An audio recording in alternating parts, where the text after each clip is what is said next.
It's good to see you guys again. Getting close to the end of day 3 here.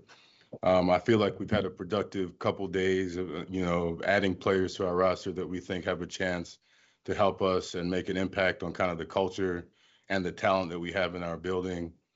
Next in that line is Vederian Lowe. Vederian's a tackle out of Illinois, a kid who we've liked throughout the process. He's played a lot of games.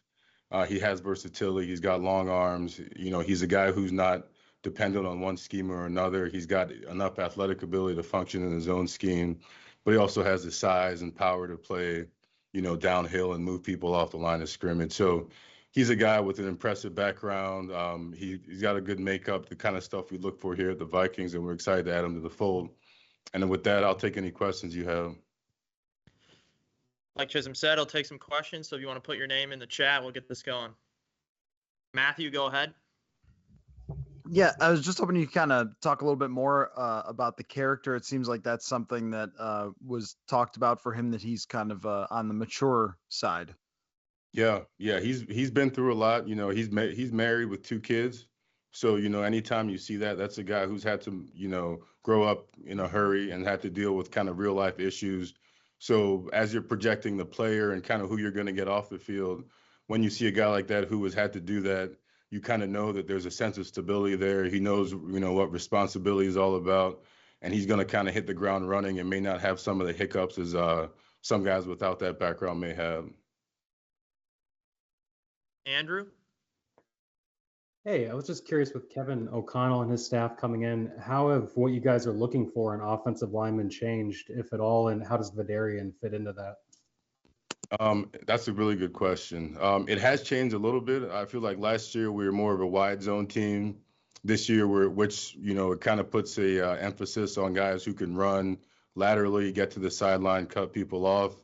Now we're more of a mid-zone team where you want guys with that footwork, but you also want guys who can play with some dent, as we call it, who can move guys off the ball and play downhill, when we want to move the ball in the run game. So Vederian fits in because he's got long arms. He's got good enough feet to play in the zone scheme, but he's also a big-bodied guy who can create movement at the point of attack. Another thing we like about him is his position flexibility. He's played tackle for most of his career, but he also has a skill set and body type that suggests that he has a chance moving inside.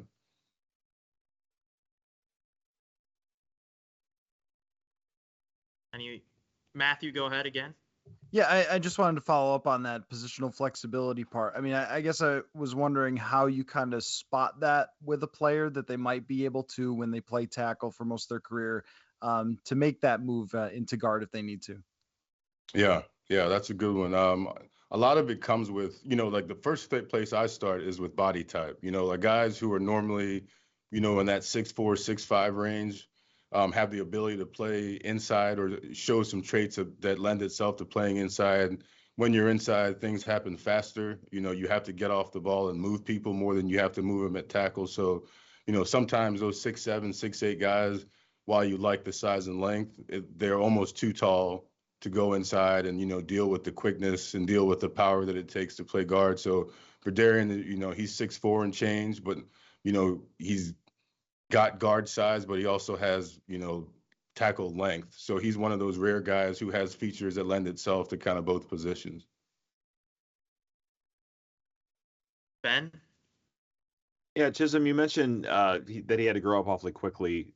In the pre-draft process, how much did you guys get a chance to talk with him about that, and how much did that experience kind of reveal to you about the person he is?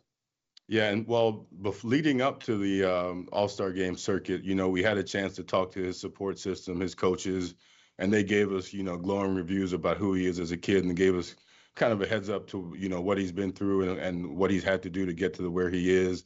At the East-West game out in Las Vegas was our first opportunity to talk to him.